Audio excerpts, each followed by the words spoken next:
안녕하세요. 생명의 샘 샘터지기 최도숙입니다. 오늘은 이어서 토저의 임재체험 네 번째 시간인데요. 오늘은 인간의 영이 하나님의 영과 연합하는 것이 참 종교의 본질이다. 그는 말하고 있고요. 그렇다면 성속의 구분을 어떻게 하면서 우리가 살아가야 하는지에 대해서 말하고 있습니다. 저 아주 좋은 내용인데 이제 바로 시작하겠습니다. 하나님의 임재 처소는 거룩히 구별되어야 한다. 모든 사람들의 깊은 내면에는 은밀한 방이 있다. 거기에는 그의 존재의 신비로운 본질이 거한다. 이 신비한 본질은 인간의 복잡한 여타 다른 본성과 별도로 독립적으로 존재한다. 이것은 그를 창조하신 하나님으로부터 선물로 받은 그의 고유 본질이다. 하나님은 어떤 다른 존재로부터 유래한 분이 아니시다. 반면 인간은 하나님으로부터 유래한 존재이며 매 순간 하나님의 주권적 명령에 순종하여 살아갈 수밖에 없는 존재이다. 하나님은 가까이 갈 수 없는 빛 가운데 거하시는 상제이요 높이 계신 창조주이시다. 인간은 다른 피조물보다는 많은 특권을 부여받았지만 그래도 어디까지나 피조물이요 하나님의 은혜를 받아서 살아가는 존재요 하나님의 보좌 앞에서 간구할 수밖에 없는 자이다. 지금 내가 말한 인간의 본질을 가리켜 성경은 인간의 영이라고 부른다. 사도 바울은 사람의 사정을 사람의 속에 있는 영 외에는 누가 알리요? 이와 같이 하나님의 사정도 하나님의 영 외에는 아무도 알지 못하느니라 라고 가르친다. 하나님의 자기 인식이 영원한 영으로 가능하듯이 인간의 자기 인식도 그의 영으로만 가능하다. 따라서 인간의 하나님 인식은 하나님의 영이 인간의 영에 직접 역사하실 때 비로소 가능해진다. 이것은 정말 중요한 사실이다. 따라서 우리는 기도하고 연구하고 묵상할 때 이 점을 늘 기억해야 한다. 이것은 인간이 본질적으로 영적인 존재라는 사실을 말해준다. 이것은 영과 육으로 구성된 인간에게 더 중요한 것은 영이라는 사실을 말해준다. 인간을 인간으로 만들어주는 것은 그의 몸이 아니라 하나님의 형상대로 창조된 그의 영이다. 신약 성경에서 우리를 크게 자유롭게 해주는 말씀이 있다. 아버지께 참으로 예배하는 자들은 신령과 진정으로 예배할 때가 오나니 곧 이때라. 아버지께서는 이렇게 자기에게 예배하는 자들을 찾으시느니라. 하나님은 영이시니 예배하는 자가 신령과 진정으로 예배할지니라. 이 말씀은 예배의 본질이 완전히 영적인 것임을 분명히 밝혀준다. 이 말씀에 따르면 참신앙은 이것을 먹고 저것을 먹지 말라, 특별한 날들을 지키라, 이웃을 잊고 이런 의식을 거행하라 라고 말하는 것이 아니다. 이 말씀은 참 종교의 제자리를 찾아준다. 참 종교의 본질은 인간의 영이 하나님의 영과 연합하는 것이다. 은밀한 방으로 들어오기 원하시는 하나님. 인간의 입장에서 말하자면 아담의 타락의 가장 비극적인 결과는 하나님의 영이 인간의 은밀한 방에서 떠나신 것이다. 이제 삼위일체 하나님은 이 은밀한 방으로 다시 들어오기를 원하신다. 하나님은 인간의 가장 내밀한 중심으로 오셔서 홀로 거하시며 거룩한 도덕성의 광채를 발하기를 원하신다. 이곳은 극도로 내밀하여 다른 어떤 피조물도 침입할 수 없다. 오직 그리스도만이 이곳으로 들어오실 자격이 있다. 그러나 그분은 우리가 믿음으로 그분을 초대할 때에만 이곳으로 들어오신다. 그렇기 때문에 주님은 볼지어다 내가 문 밖에 서서 두드리노니 누구든지 내 음성을 듣고 문을 열면 내가 그에게로 들어가 그로 더불어 먹고 그는 나로 더불어 먹으리라 라고 말씀하신다. 베드로가 신의 성품이라고 부르는 것이 성령님의 신비한 중생의 역사를 통해 신자의 마음 가장 깊은 곳으로 들어가 거하게 된다.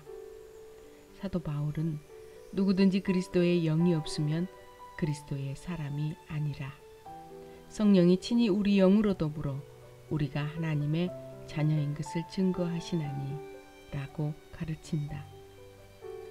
그리스도의 영이 거하는 사람만이 참 그리스도인이다. 하나님께서 우리를 거듭나게 하지 않으셨다면 세례를 받고 성찬식에 참여하고 교회에 출석하는 것도 아무 의미가 없다. 하나님이 거하시는 영혼에게는 외형적 종교 행위가 의미를 갖지만 하나님이 거하시지 않는 영혼에게는 그것도 아무 쓸데가 없다. 심지어 해로울 수 있다. 왜냐하면 외형적 종교 행위가 자신이 구원받았다는 착각을 심어줄 수도 있기 때문이다. 무릇 지킬 만한 것보다 더욱 내 마음을 지키라는 말씀은 단순히 지혜로운 격언이 아니다. 이것은 우리에게 지극한 관심을 가진 분이 주시는 엄숙한 명령이다. 이 명령의 말씀이 우리의 마음에서 한순간도 떠나지 않도록 우리는 최대한 주의를 기울여야 한다. 그렇다면 우리는 우리의 마음을 어떤 자세로 지켜야 하는가? 성경은 깨끗한 자들에게는 모든 것이 깨끗하다고 가르친다.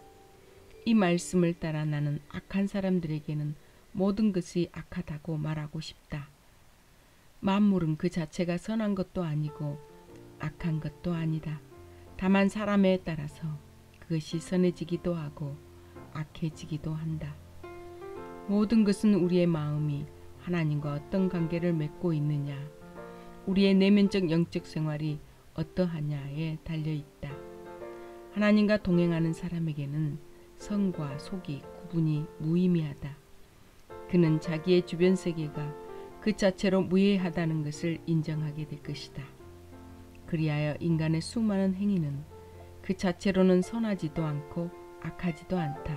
다만 선한 사람과 악한 사람이 그 행위를 할 뿐이다 라고 말하게 될 것이다.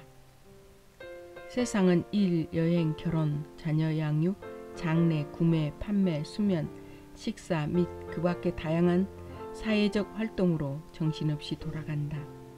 이런 활동에 몰입할 때 우리는 이것들을 신앙적이고 종교적인 것들과 연관시키지 않는다. 다시 말해서 우리의 머릿속에서 이런 것들은 기도, 교회 출석, 주일의 교회 활동 또는 목회자의 목회와 전혀 연관되지 않는다.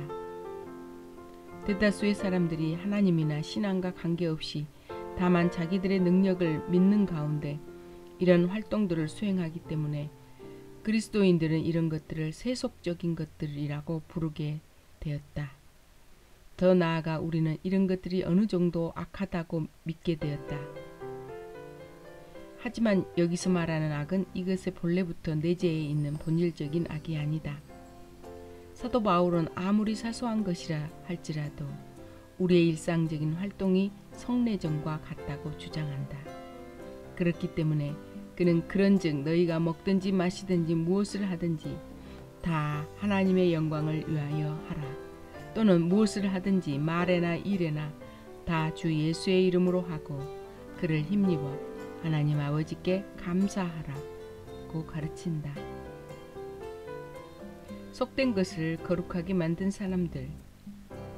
역사적으로 볼 때 어떤 사람들은 사도 바울의 이런 가르침을 진지하게 받아들이고 실천함으로써 위대한 성인이 되었다. 그들은 세속적인 것을 거룩하게 만들었다. 좀 더 정확히 말해서 세속적인 것을 극복했다. 삶의 일상적인 것들에 대한 그들의 태도는 그것들을 일상적 수준보다 높이 끌어올려서 신성의 영롱한 빛에 거하게 했다. 이 깨끗한 영혼의 소유자들은 그들의 삶의 다양한 부분들 사이에 있는 높은 담을 허물고 그것들을 모두 하나로 묶어 하나님께 봉헌했다. 이것은 예수 그리스도 안에서 하나님께서 받으실 만한 거룩한 봉헌이었다. 니콜라스 헤르만 로렌스 형제라는 이름으로 더 알려진 그는 파리의 갈멜해에 평수사로 가입하여 식당에서 일했으나 하나님과 동행하는 사람이라는 평가를 들었다. 니콜라스 헤르만 즉 로렌스 형제는 가장 일상적인 활동을 거룩한 신앙의 행위로 승화시켰다. 그는 이렇게 말했다. 내게 일하는 시간과 기도하는 시간은 전혀 차이가 없다. 그릇들이 부딪히는 소리로 시끄러운 주방에서 사람들은 물건을 건네달라고 동시에 소리를 지르곤 한다. 하지만 그런 순간에도 나는 마치 성례전 중에 무릎을 꿇고 있을 때처럼 지극히 평안한 마음으로 하나님의 충만한 임재를 느꼈다. 아시시의 성 프란세스는 피조 세계 전체를 경배의 집으로 여겼으며 지극히 작은 것으로부터 지극히 큰 것에 이르기까지 모든 피조물에게 자기와 함께 삼위일체 하나님을 숭모하자고 초대했다. 드넓은 대지, 이글거리는 태양, 은빛의 달, 저녁 하늘의 별들, 바람, 물, 꽃들, 과일들. 그는 이런 모든 것들에게 함께 그들의 왕이요 하나님을 찬양하자고 초대장을 보냈다. 그러므로 그에게는 세속적이라고 불릴 만한 것이 남아있지 않았다. 온 세상이 모세의 떨기나무처럼 하나님의 영광의 빛으로 타올랐으며 그 앞에서 그는 무릎을 꿇고 신발을 벗었다. 하나님만 소유하라. 17세기의 기독교 작가인 토머스 트레헌은 말했다. 매일 아침 마치 천국 아버지의 궁전에서 잠을 깬 것 같고 하늘과 땅과 불어오는 산든 바람을 통해 천상의 기쁨을 느끼고 천사들이 만물을 둘러싸고 있는 것 같은 경외심이 느껴질 때 이럴 때 비로소 왕의 자녀들은 세상을 제대로 즐기는 것이다. 내가 이렇게 말한다고 해서 결코 인간의 타락이나 세상의 죄를 부정하는 것은 아니다. 정직한 눈으로 세상을 보는 사람이 세상의 죄를 부인할 수 없듯이 신자는 결코 인간의 타락을 부인할 수 없다. 진실하고 책임감 있는 사상가라면 기도, 신앙, 영적인 봉사가 죄를 없애줄 것이다 라고 주장하지는 않을 것이다. 성령의 감동을 받아 성경을 기록한 사람들과 성령의 조명을 받아 성경적 교리를 가르치는 사람들은 죄를 죄가 아닌 어떤 다른 것으로 만들려고 애쓰지 않는다. 그들에게 죄는 절대적으로 죄일 뿐이었다. 하나님이 만드신 만물이 성스러운 것은 사실이지만 또한 한편으로는 현재 죄라는 저주스러운 것이 불순종의 자녀들 가운데 역사하고 온 피조 세계가 하나님의 자녀의 출현을 고대하면서 신음하며 고통당하는 것도 사실이다. 토머스 트레헌은 모순처럼 보이는 이 양면성에 대해 설명했다. 세상을 경멸하는 것과 세상을 즐기는 것은 서로 모순된다. 우리는 세상을 즐기기 위해 태어났는데 그것을 경멸하라니 이 모순을 어떻게 해결할 것인가? 확실히 두 세계가 있다. 하나는 하나님이 만드신 것이요 다른 하나는 사람들이 만든 것이다. 하나님이 만드신 것은 아름답고 위대했다. 타락하기 전에 그것은 아담의 기쁨이요 그의 영광의 성전이었다. 인간들이 만든 것은 혼돈의 마천루이다. 그것은 인간의 죄가 만들어낸 재물, 허세, 허영이다. 토마스 아 캠피스가 가르쳤듯이 한 가지만 소유하라. 그렇다. 우리는 이것을 위해 저것을 버려야 한다. 만사를 온전히 드려라. 어느 하나 속된 것을 남기지 말고 하나님께 거룩히 전부 드리라. 니콜라스 헤르만이나 아시시의 프란세스 같은 영혼들은 세속적인 것을 거룩하게 만들었다. 그런데 안타깝게도 오늘날의 교회는 거룩한 것을 세속화함으로써 해악을 끼친다. 세상의 가치관을 받아들이고 세상의 사고방식을 따르고 세상의 행동 양식을 모방함으로써 우리는 우리의 머리 위에서 비추는 영광의 빛을 어둡게 하고 말았다. 이 땅을 하늘의 심판대 앞에 세우는데 실패한 우리는 오히려 하늘을 세상의 심판대 앞에 세웠다. 오 주여, 지금 우리가 무슨 짓을 하는지도 모르는 우리를 불쌍히 여기소서. 안녕히 계세요. 다음 시간에 만나겠습니다.